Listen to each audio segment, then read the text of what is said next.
আসসালামু আলাইকুম। আমি আপনাদের মহিউদ্দিন রনি। এই মুহূর্তে আছি নির্বাচন ভবনের সামনে।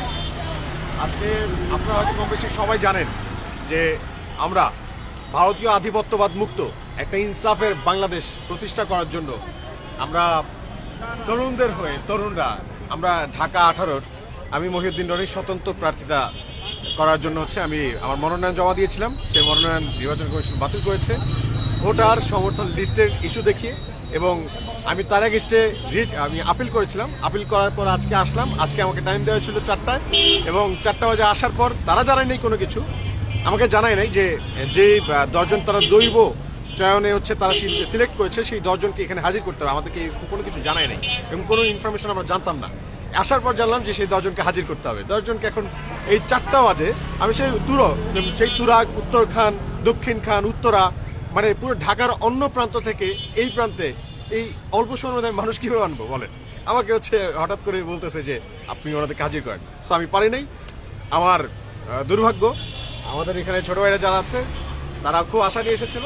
তো তাদের তারা যে আছে তাদের উদ্দেশ্য এবং আপনাদের উদ্দেশ্য বলছি যে যারা জানতে চেয়েছেন যে কি হয়েছে, কি করছে, সবাই তো মেসেজ দিচ্ছেন। তো সেখান থেকে আপনাদেরকে জানাই যে জালেমরা সর্বোচ্চ চেষ্টা করে যাবে জুলুম করার জন্য, আর আমরা আমাদের সর্বোচ্চ শক্তি নিয়ে এই বাংলাদেশে ইনসাফ প্রতিষ্ঠা করার জন্য লড়াই করে যাবো ইনশাল্লাহ।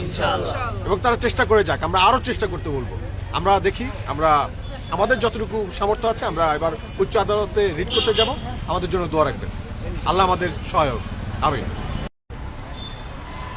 আসসালামু আলাইকুম। আমি আপনাদের মহিউদ্দিন রনি। এই মুহূর্তে আছি নির্বাচন ভবনের সামনে।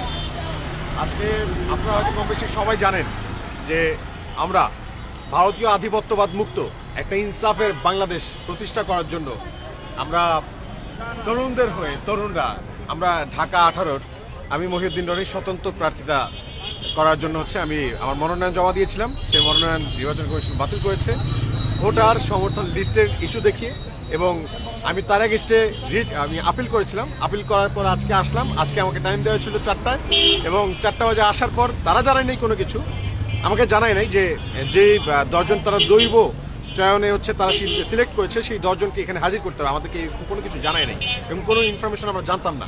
আসার পর জানলাম যে সেই 10জনকে হাজির করতে হবে। 10জনকে এখন এই 4টা বাজে আমি সেই তুরাগ, উত্তর খান, দক্ষিণ খান, উত্তরা, মানে পুরো ঢাকার অন্য প্রান্ত থেকে এই প্রান্তে এই অল্প সময়ের মধ্যে মানুষ কীভাবে আনবো বলেন।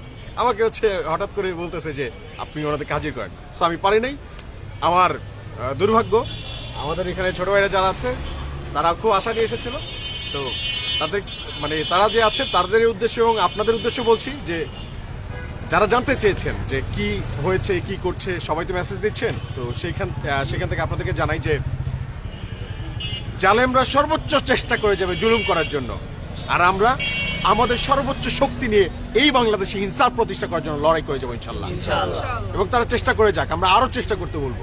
আমরা দেখি আমরা আমাদের যতটুকু সামর্থ্য আছে আমরা এবার উচ্চ আদালতে রিট করতে যাব। আমাদের জন্য দোয়া রাখবেন। আল্লাহ আমাদের সহায়ক। আমিন।